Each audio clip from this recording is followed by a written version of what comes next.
नमस्कार, SBT news में आपका स्वागत है। पेश 28 सितंबर बुधवार सुबह 6:15 राजस्थान की बड़ी खबरें। सबसे पहले एक नजर डालते हैं आज की हेडलाइंस पर। राजस्थान की उठापटक में गहलोत को क्लीन चिट, ऑब्जर्वर ने 3 समर्थकों के सिर फोड़ा, ठीकरा।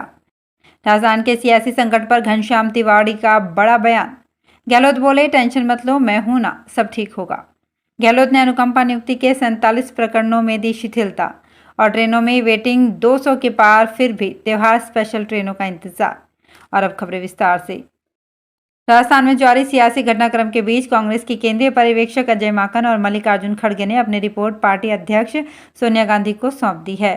इस रिपोर्ट की सबसे अहम बात यह है कि इसमें राजस्थान के मुख्यमंत्री अशोक गहलोत को क्लीन चिट दी गई है, जबकि राजस्थान कांग्रेस के 3 नेताओं के खिलाफ कार्यवाही की अनुशंसा की गई है। जिन नेताओं के खिलाफ कार्यवाही की मांग की गई है वो तीनों अशोक गहलोत के करीबी नेता बताए जाते हैं। हालांकि अभी रिपोर्ट के बारे में कोई जानकारी आधिकारिक तौर पर नहीं आई है। मीडिया रिपोर्ट के अनुसार बताया जा रहा है कि पर्यवेक्षकों ने 9 पन्नों की रिपोर्ट सौंपी है और रिपोर्ट में साफ लिखा गया है कि अशोक गहलोत की पूरी घटनाक्रम के दौरान कोई भूमिका नहीं थी। इसके साथ ही इस रिपोर्ट में शांति धारीवाल, प्रताप सिंह खाचरियावास और धर्मेंद्र राठौड़ के खिलाफ कार्यवाही की अनुशंसा की गई है। राजस्थान में चल रहे सियासी संकट के बीच भाजपा के वरिष्ठ नेता और राज्यसभा सांसद घनश्याम तिवाड़ी ने बड़ा बयान दिया है। उन्होंने कहा कि इस समय राजस्थान में प्रशासनिक, वैधानिक और संवैधानिक तीनों प्रकार के संकट पैदा हो गए हैं। संवैधानिक संकट ये है कि विधानसभा अध्यक्ष को विधायकों ने इस्तीफे सौंपे हैं। ऐसे में इन इस्तीफों को स्वीकार करने के अलावा उनके पास कोई और रास्ता नहीं बचा। अगर वो इस्तीफे स्वीकार नहीं करते हैं तो ये नियमों का उल्लंघन होगा। तिवाड़ी ने कहा कि कांग्रेस विधायकों ने आलाकमान के खिलाफ रोष प्रकट करने का माध्यम आलाकमान या अध्यक्ष को नहीं बल्कि विधानसभा अध्यक्ष को जरिया बनाया है। इससे संवैधानिक संकट पैदा हो गया है। राजस्थान के मुख्यमंत्री अशोक गहलोत मंगलवार को अपने निवास पर रहे। वहां आने वाले कुछ मंत्रियों और विधायकों से चर्चा कर उन्हें अपने निर्वाचन क्षेत्र में रहने एवं कामकाज संभालने का आग्रह किया। उन्होंने कहा, टेंशन मत लो, सब ठीक होगा। गहलोत करीब 1 घंटे तक इन मंत्रियों एवं विधायकों के साथ चर्चा की और चाय पी। उधर दिल्ली में सूत्रों के अनुसार कांग्रेस पर्यवेक्षकों ने अपनी रिपोर्ट सोनिया गांधी को सौंप दी है। रिपोर्ट में सियासी घटनाक्रम के लिए अशोक गहलोत को जिम्मेदार नहीं ठहराते हुए क्लीन चिट दी गई है। वहीं अलग से दूसरी बैठक बुलाने वाले प्रमुख 3 नेताओं के खिलाफ अनुशासनात्मक कार्यवाही की सिफारिश की है। इनमें मंत्री शांति धारीवाल, डॉक्टर महेश जोशी, कांग्रेस नेता धर्मेंद्र राठौड़ के खिलाफ कार्यवाही की अनुशंसा हुई है। राजस्थान के मुख्यमंत्री अशोक गहलोत ने राजकीय कार्मिक की मृत्यु के उपरांत आश्रित द्वारा अनुकंपा नियुक्ति के लिए आवेदन के 47 प्रकरणों में शिथिलता प्रदान की है। सीएम गहलोत के इस संवेदनशील निर्णय से मृतक आश्रित परिवारों को संबल मिल सकेगा। गहलोत ने कार्मिक की मृत्यु उपरांत निर्धारित अवधि निकलने के बाद बालिग होने के उपरांत 3 वर्ष तक की विलंब अवधि में शिथिलन के 17 प्रकरण, आवेदन में विलंब के 28 प्रकरण तथा अधि आयु सीमा में शिथिलन के 2 प्रकरणों में सहानुभूतिपूर्वक विचार करते हुए ये शिथिलता दी है। त्योहारी सीजन में बढ़ रहे यात्री भार के मद्देनजर उत्तर पश्चिम रेलवे के इंतजाम नाकाफी साबित हो रहे हैं। यही वजह है कि इन दिनों रेल यात्रियों को रिजर्वेशन टिकट बुकिंग कराने पर लंबी वेटिंग मिल रही है, जिससे उनके सफर पर संकट खड़ा हो रहा है। दरअसल नवरात्र शुरू होते ही लंबी दूरी की ट्रेनें फुल हो गई है। हालात ये हैं कि स्लीपर श्रेणी ही नहीं, एसी कोच में भी कंफर्म टिकट नहीं मिल रहे हैं। सबसे लंबी वेटिंग स्लीपर श्रेणी में मिल रही है। रेलवे अधिकारी के अनुसार जयपुर से संचालित होने वाली मुंबई सुपरफास्ट, सियालदाह एक्सप्रेस समेत कई लंबी दूरी की ट्रेनों में वेटिंग लिस्ट 150 से 200 तक पहुंच गई है। उत्तर भारत के प्रसिद्ध तीर्थ स्थलों में से एक करौली के कैला देवी में शारदीय नवरात्र पर घट स्थापना के धार्मिक अनुष्ठान के साथ ही लक्खी मेले में श्रद्धालुओं की भीड़ उमड़ना शुरू हो गई है। कोरोना त्रासदी के बाद पहली बार आयोजित हो रहे शारदीय नवरात्र के 10 दिन तक भरने वाले इस मेले में राजस्थान, मध्य प्रदेश, उत्तर प्रदेश, दिल्ली, हरियाणा, गुजरात सहित विभिन्न राज्यों से करीब 8 से 10 लाख श्रद्धालुओं द्वारा माता के दरबार में धूप लगाकर खुशहाली की मनौती मांगने का अनुमान है।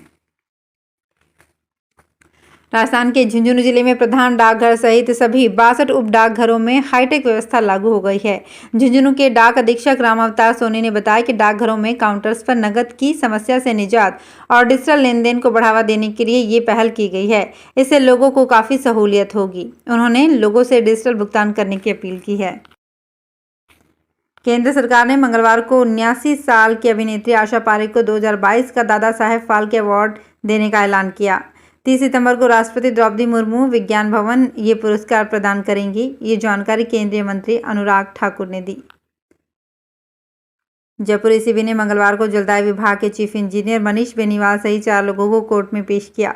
कोर्ट ने चारों आरोपियों को जेल भेज दिया है। कल एसीबी ने मनीष बेनीवाल को 10,40,000 रुपए की घूस लेते हुए ट्रैप किया था।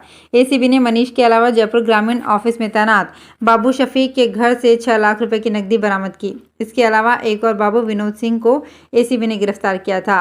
गिरफ्तार चीफ इंजीनियर मनीष बेनीवाल के खिलाफ एसीबी ने वर्ष 2006 में आय से अधिक संपत्ति का मामला दर्ज किया था। कांग्रेस नेता और राजस्थान के पूर्व उप मुख्यमंत्री सचिन पायलट ने सीएम अशोक गहलोत को लेकर पार्टी आलाकमान से हुई किसी तरह की बात से साफ इनकार किया है। उन्होंने उस खबर का खंडन किया है जिसमें बताया गया था कि पायलट ने कांग्रेस आलाकमान से कहा है कि अशोक गहलोत अगर पार्टी अध्यक्ष पद का चुनाव लड़ने का फैसला करते हैं तो उन्हें मुख्यमंत्री पद पर नहीं रहना चाहिए। इसके साथ ही इस रिपोर्ट में यह भी दावा किया गया था कि पायलट ने साफ कहा है कि कांग्रेस विधायकों को साथ लाने की जिम्मेदारी भी गहलोत की ही होनी चाहिए। कांग्रेस के मुख्य सचेतक और बगावत के मुख्य किरदारों में से एक माने जा रहे महेश जोशी ने कहा, यदि आलाकमान नोटिस देता है तो मैं जवाब देने को तैयार हूं। कोई सजा देगा तो वो भी भुगत लूंगा। किसी विधायक को जबरन यूडीएच मंत्री शांति धारीवाल के घर नहीं बुलाया गया था। आलाकमान की इच्छा के आगे सब नतमस्तक है।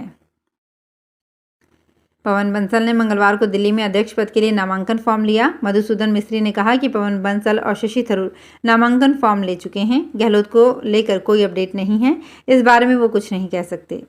इससे पहले मिस्त्री ने सोनिया गांधी से मुलाकात की और अध्यक्ष चुनाव को लेकर चर्चा की। राजस्थान के घटनाक्रम के बाद गहलोत के नाम को लेकर संशय बना हुआ है।